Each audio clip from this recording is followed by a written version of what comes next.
the Atlantic Accord, which is a signed contract by the government of Canada, and it changes it.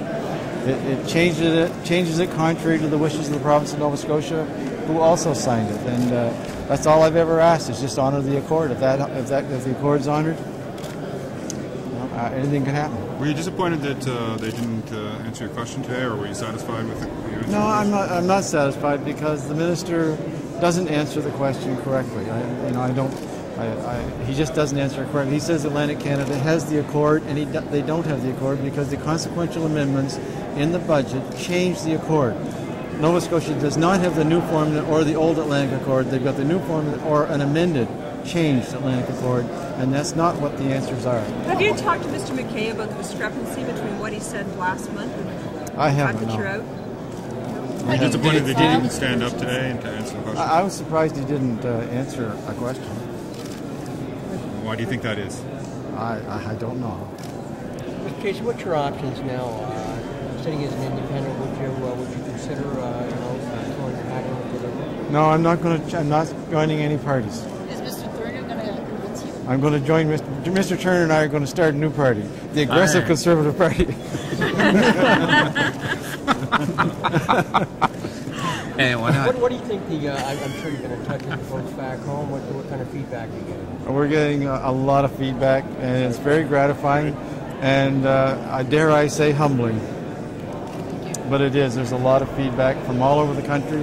As far away as Kenya, we've had emails in support of what we're doing. So. Do they have an Accord?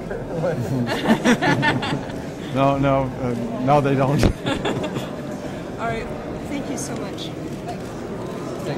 I wanted to. All right. Well, there you go. We are actually broadcasting live from inside a scrum, and we've actually lived through it. Now, from the back. Seeing this is my interview. Yes. All right. So, Bill, I don't know why I ever sat in your seat. I was going to be my first question. Do you think the seat had anything to do with it? I think it's a dangerous seat. It's the ejection seat now. All right.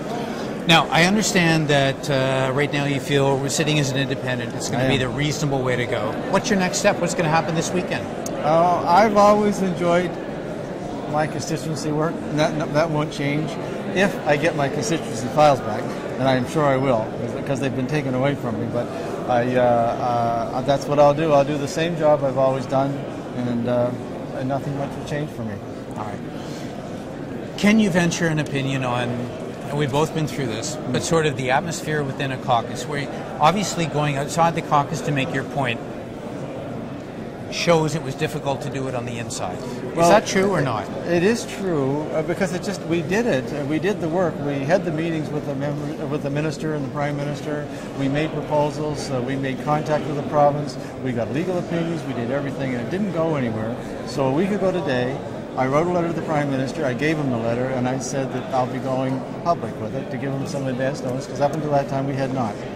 And then on either Sunday night or Monday morning, I wrote him another letter saying that I was not satisfied that the progress had been made on the Accord, and that I'd be voting against the bill. So I kept him apprised of my position all the way through. And right up to the last minute, had they said, okay, we'll honor the Accord, I would have voted for the budget. Bill, a few minutes ago you sat in the seat in the House of Commons as an independent, sort of the back row on the opposition side. I had the same experience. Did you find it daunting, or did you find it interesting, or what was the difference for you? I found it had more leg room. I was so surprised I could stretch my legs out. So the curtain behind you is quite flexible. But no, I feel right at home. As you know, we've sat in every corner of that House of Commons, and at one time or another over 15 years. I feel quite comfortable there.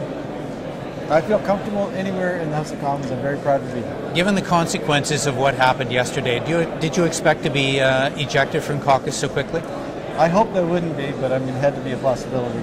Did you try to get into caucus this morning? I didn't, no. They disconnected all my electronics, and they said publicly that I was ejected, and I didn't want to cause... I didn't want to get the media excited, you know. Get the media excited? I think it's a little late for that. Anyway, no, I just thought it was best I not go. All right. If you had to do this again, Bill, would you? Oh, absolutely. I just feel, I'm so glad I did it, because I would feel terrible today if I hadn't done it. Mm-hmm. There's no question in my mind at all. I feel totally comfortable with it because I know this is wrong. Garth, this is a signed contract by the Government of Canada. And when the Government of Canada signs a contract, it should be honored. It should be bulletproof. It should be gold-plated. And it doesn't matter where you live, whether you live in Nairobi or Tokyo or Halifax. A Government of Canada contract should be honored. This is a 12-year contract. We're only 2 years into it, and now it's gone. Bill, what's happened to you, and obviously what happened to me, shows a bit of a conflict between whether a member of Parliament is sent here to represent the constituents or sent here to represent a party and a leader. I mean, obviously you made a choice on behalf of the voters. That's a choice you have to make almost every day. Do you think more of us? Do you think more of us MPs should be doing that consciously? I think it shouldn't be up to us. The system should lighten up a little bit, and you shouldn't have to go through what I'm going through. This is very basic. Whether the Government of Canada signs a contract or not. You know something that gets me? I don't know how many hundreds of emails I've had. And I just can't believe it because all I did was ask the government to keep their word and honor a contract they signed. And that's not a very good signal, I don't think. All right, Bill. Thank you. Congratulations, buddy. Thank you. Lots of people behind you. Thank you. There we have Bill Casey, the Member of Parliament from Cumberville and Colchester, Musquedobbin Valley. He's certainly the man of the hour here today. And many people across the country, of course, including a lot of you, have said that he's what a Member of Parliament should be doing, and he represents the principles you wish more of us had. Thanks for watching MPTV.